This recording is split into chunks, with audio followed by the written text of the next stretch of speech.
Bonjour à tous, c'est Lionel Barré, l'auteur du roman Au-delà de la Cité-Lumière, et je vous propose pour les jours et les semaines à venir de vous faire une lecture de mon roman euh, que vous pouvez également trouver gratuitement à lire sur Blogueur à Au-delà de la Cité-Lumière, Blogueur, et que vous pouvez également trouver, mais cette fois en version payante, euh, sur Amazon, en version papier, pardon, et Kindle. Pour ceux qui n'auraient pas vu mes vidéos précédentes ou qui ne connaîtraient pas mon livre, et ils sont nombreux, je vous rappelle qu'il s'agit d'une comédie dramatique assez déjantée, et je vous en lis le quatrième de couverture pour que vous voyiez avec moi si c'est le genre de livre que vous aimez ou pas. Après un accident de voiture qui l'a laissé amnésique, Thècle Levalion, un jeune homme d'origine bourgeoise, décide d'abandonner la vie confortable de sa banlieue aisée pour le professorat dans un quartier difficile. Mais la réalité d'une ZEP, doublée de l'apprentissage d'une vie à refaire, sont loin d'être les seules difficultés à surmonter. Bien vite, son passé le rattrape et soulève autour de lui des questions troublantes. Voilà, il s'agit donc en fait d'une comédie euh, et d'un mystère aussi à percer. J'en commence maintenant la lecture. Ceci est une histoire vraie, arrivée il y a longtemps. Les détails manquants ont dû être comblés, mais ça commence à peu près comme ça.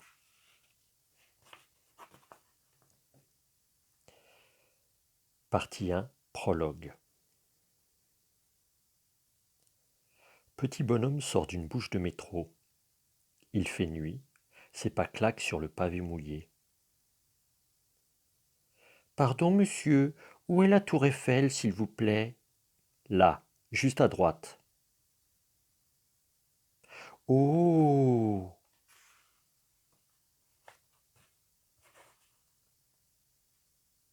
Chapitre 1. La lumière du jour filtrait à travers les voilages de la chambre à coucher depuis un bon moment déjà.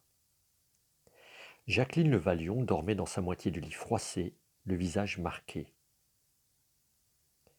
Elle se réveilla en sursaut et resta quelques instants l'air bête. Dans son esprit confus se détachaient peu à peu des bruits familiers. Le croassement des corneilles provenant du parc, le tic-tac agacé du réveil qui l'avait obsédé toute la nuit, le ronflement paisible de son mari qui dormait à côté d'elle. Puis, peu à peu, elle crut distinguer des sons ténus comme étouffés. Précipitamment, elle se tourna vers son mari et le secoua avec énergie en chuchotant. « Réveille-toi, Paul, il est debout. »« Vite, il est à la cuisine, il prépare son petit déjeuner. » Elle s'inquiétait. « Oh mon Dieu, je crois qu'il s'est déjà lavé, et je ne l'ai pas entendu. Peut-être a-t-il aussi réuni ses affaires ?»« Quoi ?» L'escalier craquait. Une porte s'ouvrit sur le palier, avec précaution. « Attends, il remonte, il a oublié quelque chose. Calme-toi. » Paul Levalion avait les yeux largement ouverts maintenant, et il fixait la porte refermée de leur chambre en respirant lourdement. Sans se retourner, il chercha la main de sa femme et la tapota doucement. L'autre porte de l'étage grinça. L'escalier craqua encore.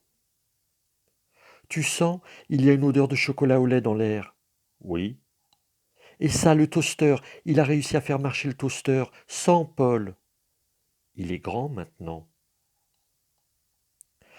Jacqueline Levalion voulut pleurer. Son mari roula sous les couvertures pour la prendre dans ses bras. Est-ce qu'il allait seulement monter dire au revoir, interrogeait-elle, ou laisserait-il simplement un mot? En bas, dans l'entrée, des mains libéraient doucement la porte de son verrou quand un cri terrifiant éclata au plafond. Les mains s'agitèrent sur un trousseau de clés dans le raffut terrible d'une cascade qui enflait et dévalait maintenant les escaliers comme le trop-plein d'un barrage qu'on aurait libéré. La clé salvatrice pénétra la serrure, la porte s'ouvrit enfin pour claquer aussitôt sans que Thècle en eût pu franchir le seuil. « Je t'en supplie, mon chéri, reste avec maman !» Jacqueline Levallion était en larmes, agrippée au genou de son fils qui, lui, se raccrochait désespérément à la poignée de la porte. Précipitamment, Paul avait enfilé une robe de chambre et dégringolait à son tour les escaliers. Il tentait à présent de dégager son fils en utilisant sur sa femme toute son habileté à persuader. Mais cette dernière ne répondait qu'en vocifération, tandis que Thècle poussait des petits cris aigus parce que, après tout, elle avait promis, elle avait promis.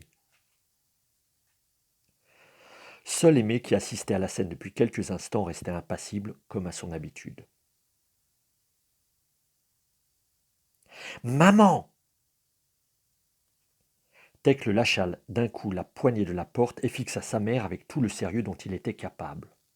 « J'ai quand même 24 ans et demi !» Elle le fixa interdite. « Tout ça, c'est de ta faute !» brailla-t-elle en tournant un bras vengeur contre son mari. Celui-ci s'en saisit dans un réflexe malheureux et envoya dinguer sa femme à travers le vestibule. Il ouvrit la porte, attrapa Thècle et son sac avec chaque bras et jeta le tout dehors. Thècle, en un roulé-boulé, se retrouva en bas des marches du perron. Il se mit à pleurer. Juste le temps de se remettre de sa surprise. À l'intérieur de la maison, la bataille faisait rage. Le jeune homme, muni de son sac, prit ses jambes à son cou. La porte d'entrée claqua plusieurs fois. Lorsqu'elle s'ouvrit définitivement, Paul était victorieux et criait tout l'amour et tous les espoirs que sa femme et lui plaçaient en leur enfant. Il fut rejoint par son épouse qui désormais l'entourait de ses bras en signe d'apaisement, et Aimé eut tout juste le temps de bondir sur un muret avant de le voir disparaître au coin de la rue, libre enfin. Ses jambes de sprinter semblaient à peine toucher le sol.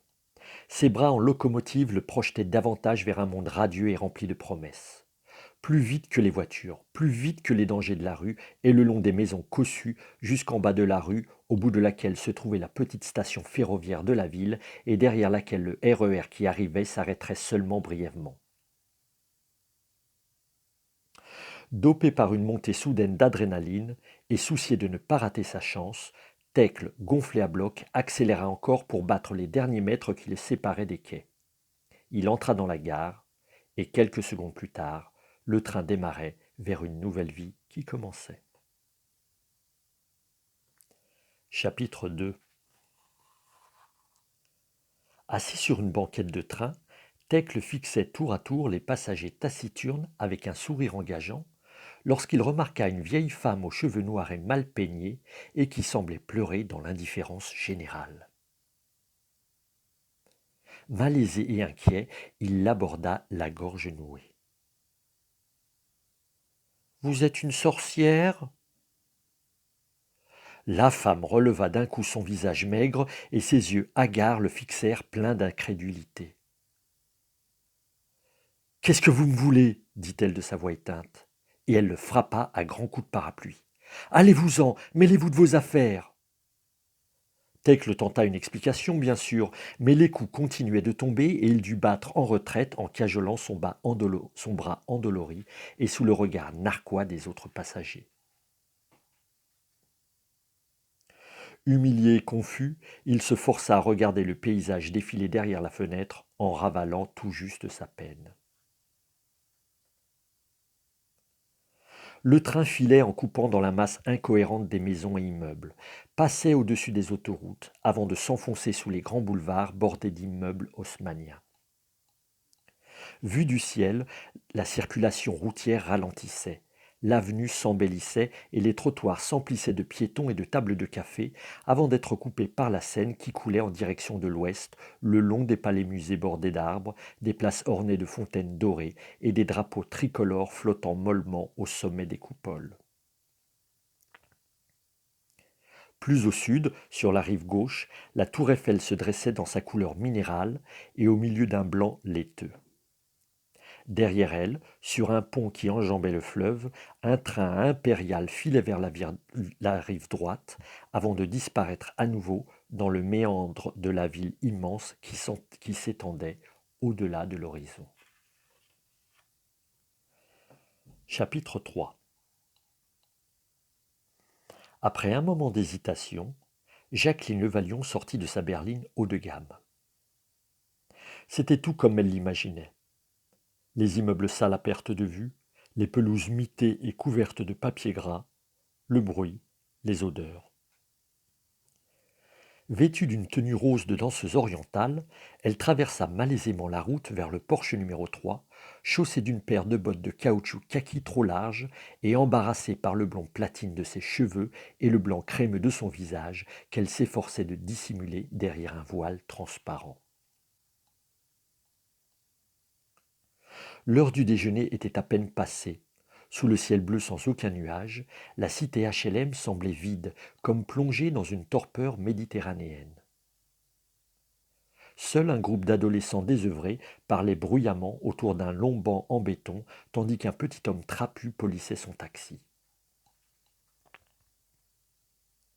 Jacqueline portait 2 paquets.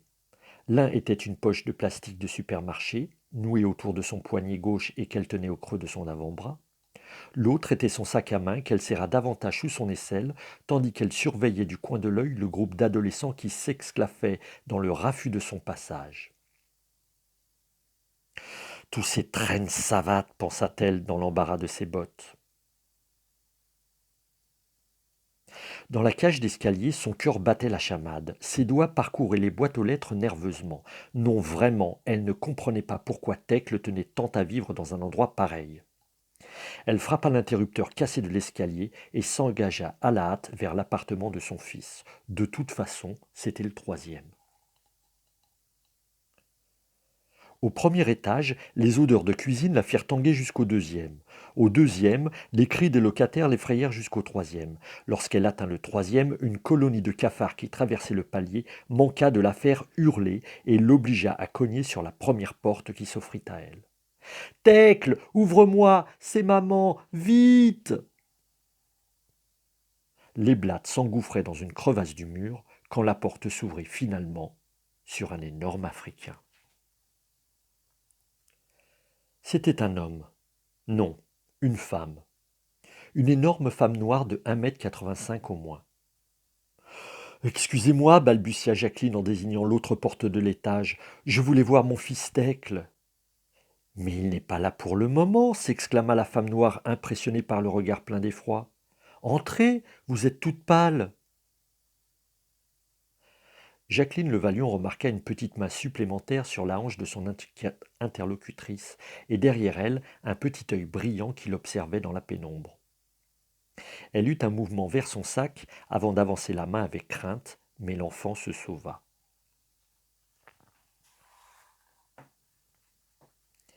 La cuisine ne devait pas faire plus de 6 mètres carrés, et encore, avec son mobilier et l'évier, il restait peu de place pour bouger. Jacqueline avait été installée sur un tabouret bancal près du four, au milieu d'un fatras ménager qui couvrait toutes les surfaces planes. Lentement, elle rangea son voile transparent. La femme noire se trouvait à l'autre bout de la pièce et remplissait un verre d'eau minérale. Sa silhouette massive et athlétique se découpait dans la clarté éblouissante de la fenêtre rectangulaire. « Ne faites pas attention au bazar, reprit cette dernière en tendant le verre d'eau. Je faisais la vaisselle lorsque vous avez frappé. Je suis Germaine Gabon, dit-elle en gardant la main tendue. Mais vous pouvez m'appeler Germaine. Jacqueline jaugea la main tendue tout en relevant son sourcil gauche écrayonné. Elle relevait toujours son sourcil en accent circonflexe pour signifier une bizarrerie. Et quand, à l'occasion, la bizarrerie prenait une tournure alarmante, son visage se fendait d'un large sourire effrayant. Elle ouvrit posément son sac en cuir dans un petit clic et y plongea la main pour extirper une carte de visite qu'elle inséra entre les doigts de son hôte. Vous êtes Antoine Noir demanda Germaine en relevant les yeux de la carte. Non, c'est mon psychiatre, fit-elle en calant le verre d'eau contre son nombril endiamanté. Vous verrez, il est très bien. Germaine, après un temps, dit à quel point elle était ravie de rencontrer la mère de Thècle. Désormais, elle connaissait toute la famille, ou presque. Devant le manque de réaction de son invité, elle se mit à parler d'elle, de sa situation de femme divorcée, mère d'une petite fille de 7 ans. Mais Jacqueline n'écoutait pas, ni même ne faisait semblant. Elle passait la pièce en revue et tirait réconfort à l'idée que l'appartement de Thècle, au moins, avait été entièrement redécoré, fourni en denrées suffisantes pour tenir un siège et hautement sécurisé. Son mari s'y était engagé.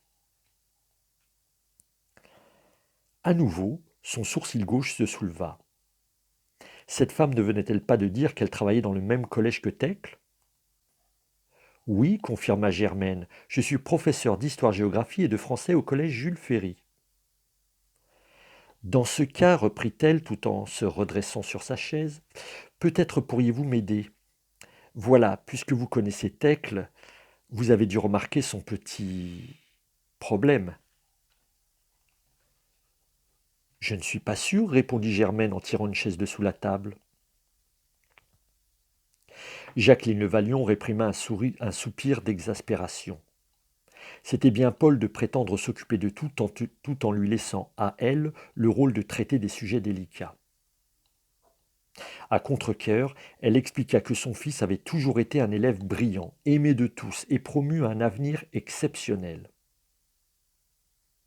Il y a 2 ans, il avait eu un accident de voiture sur une route de Bretagne qui l'avait laissé amnésique. Jacqueline se remémora avec émotion comment il avait fallu tout lui réapprendre. Un soir, ce dernier avait vu un documentaire sur des émeutes en banlieue et il s'était mis dans la tête de devenir professeur. Pour aider. Elle sentit alors sa gorge se serrer et conclut son histoire en avalant une gorgée d'eau. Un accident? Et il était seul?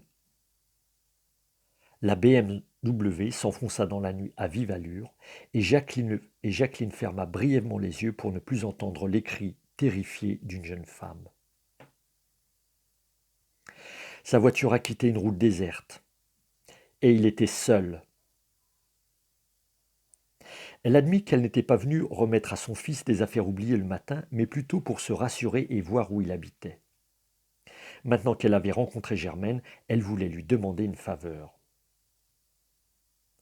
Je veux que vous l'observiez discrètement, dit-elle en lui remettant un petit enregistreur dans les mains. Notez tout comportement ou propos incohérent, ou tout souvenir qui lui reviendrait. Et moi, je vous téléphonerai chaque semaine. Mais c'est de l'espionnage! Elle nia cela. Elle avait supplié les médecins de l'enfermer. Pour rien. Maintenant, elle avait besoin d'être rassurée. Devant la détresse contenue de Jacqueline, Germaine se sentit obligée d'accepter et elle enfonça l'enregistreur dans sa poche de jean. Vous pouvez compter sur moi, dit-elle en saisissant les 2 mains de son invité pour les cajoler. Jacqueline, les yeux fixés sur ses 2 grosses mains chaudes et hardies, se raidit un instant. Elle voulait couper court. Elle remit le sac de supermarché à son hôte et lui demanda de le restituer à Thècle dès que possible.